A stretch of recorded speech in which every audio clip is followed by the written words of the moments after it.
Bogdanovich.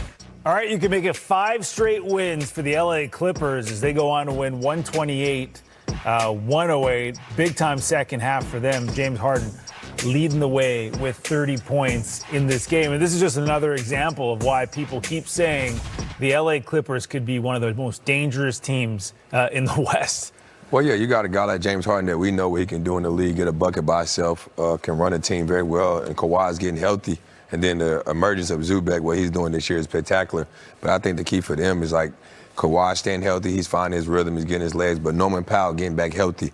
When he brings that to him, because he was leading them in scoring, it gives them a different dynamic. I mean, the guy tonight for me that I watched, obviously James had a great night, but it's Bogdanovich. You know, him off the bench, and they made that adjustment of starting him in that second half. I think that was the big change. That third quarter, they went up. He had some big threes. You know, Memphis didn't go away. They kept fighting, they kept competing. And, you know, you got to give them a lot of credit. But Bogey was the one that kept answering the call and knocking down big shot after big shot. You know, hit 2 or 3 threes just to put them away, put them out their misery. And he's one of the last 2 games. I think the game before, he's 8 for 8. Tonight, he hit a bunch of shots. He's the guy that's a difference maker for them. Yeah, he was 6 of 9 in this game for 16 Very points. efficient. And then the Clippers go for 6 players in double figures. Again, just another example of a team with a lot of depth. Yeah, you know, Zoo doing his double-double all over again. Then he's Kawhi going to get a double-double. But like you said, Bogey come in and did his job, but James got it going again in the third quarter and got that separation they needed. And that's all they really needed. Like, those guys got the great players defensively that can guard and switch out and make plays. But you got 2 guys, you know, can go get you a bucket whenever you need it. That's Kawhi Leonard.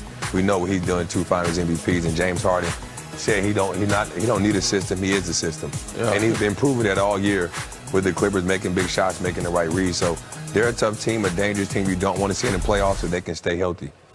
Right now, they're in a play-in situation. I'm just kind of looking at the updated standings. It's Minnesota, LA, Sacramento, and then... And they won 5 in a row, and they're still in the play-in. Right. Well, if they keep trending this direction, they won't be. So if they win the next couple games, they keep going on a little winning streak, and they keep finding their rhythm and playing well, I could see them being top 6. A game and a half behind Golden State, who sit for 6.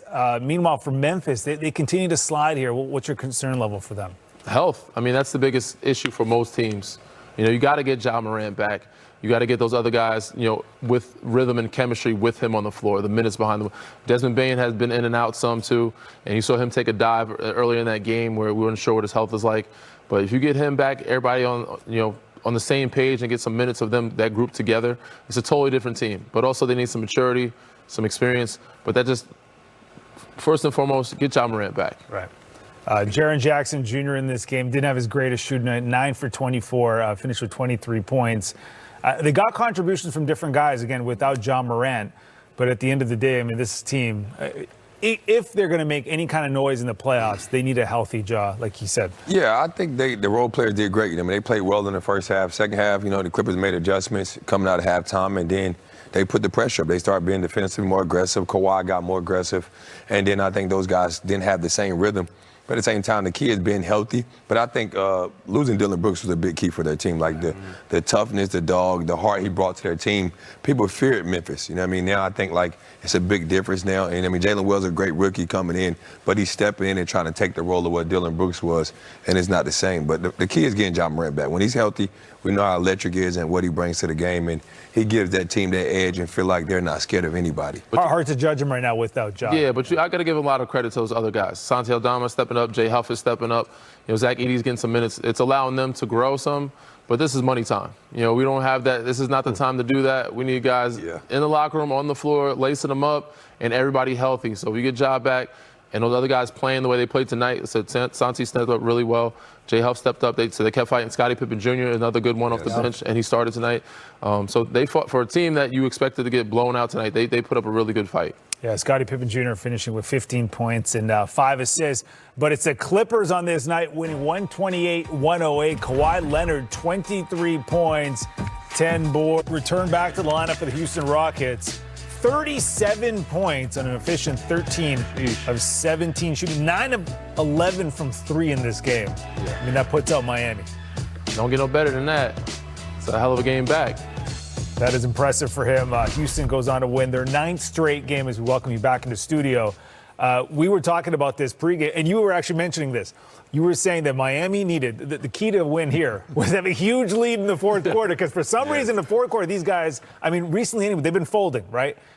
It happens again. They were up in this game. This is the 18th game this season that they've blown a lead in the fourth quarter and have lost. I don't know. We talked about it, man. Honestly, I think they didn't have to have a big lead. But if Wiggs played a full game, the second half the way he played the first game, they only lost by 4. This would have been a different game. He only took, 6-7 shots in that second half? I think he had 8 points. Yeah, he had 8 points in the second half. He ended up with, was it 30 or 28? 30. Yeah, 30. Okay. 30 in the game. Well, that's the game. I mean, 30 isn't good enough. He did his job, but they needed him to do more. Need Tyler to do more. Everybody needed to do a little more. But if he stayed with that aggressiveness and they would have made more shots, Fred just got hot. It was Freddie's night, and you didn't do much to. I mean, they put Davion Mitchell on him, but you didn't trap him as much as you should have. They could have switched a little bit more. And then Amin Thompson, unbelievable. Him getting out on the break and the steals. They had a multitude of guys put the imprint on the game tonight. Yeah, and I think just what he said, we seen Wiggins go get 20 in the second quarter, then we turn around and see Fred get 15 in the third quarter and got himself going. But I think they did a great job. He was getting to his spots. They going on these screens where you're not supposed to when a guy has that rhythm. And then they were setting a pick and roll to try to get the switch. And guys wasn't switching. You can't leave him by himself when a guy has it going like that. Yeah.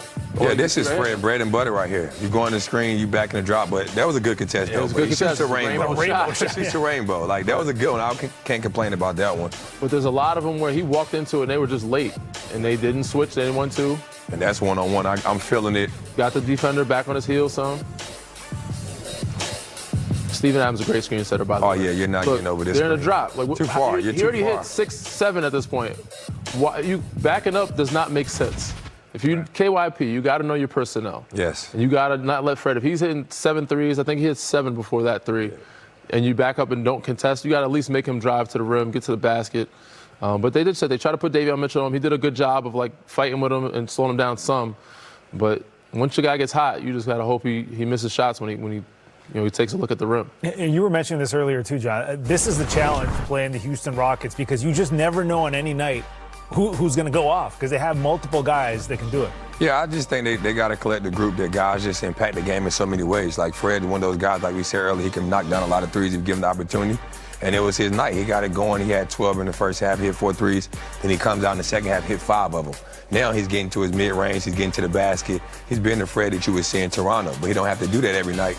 With the Rockets, I think the main thing for them is when it comes to the playoffs, who's going to be that go-to guy in the fourth quarter, last 2 minutes. Do you have to establish that as a team, though, or is that something you just feel out as a game? Yes, you have to know that. You have to know that. I think you need it. It's kind of both, because this group they have 2 guys that can do that, but they're so evenly balanced where they have 12 guys scoring 12. It could be whoever's night it is. So it might be Fred's night, it might be Jalen's night, it might be Segun's night, even Jabari Smith. So they have a couple of guys that can do stuff. Amin Thompson, even though Fred had 37, Amin Thompson very much kept them comfortably. He made the key plays defensively, steals, getting 3 or 4 dunks out in transition. That kind of took Miami's their breath away a little bit. It just took their heart away, man. It's just heartbreaking plays. An impressive win for Houston again. Şengün and Green combining for just 14 points in this game. I mean, that just shows you again the depth of this team. Yeah, they didn't have to be great, and like we said earlier, it was did they enjoy Miami? They probably did. They came out and got the win.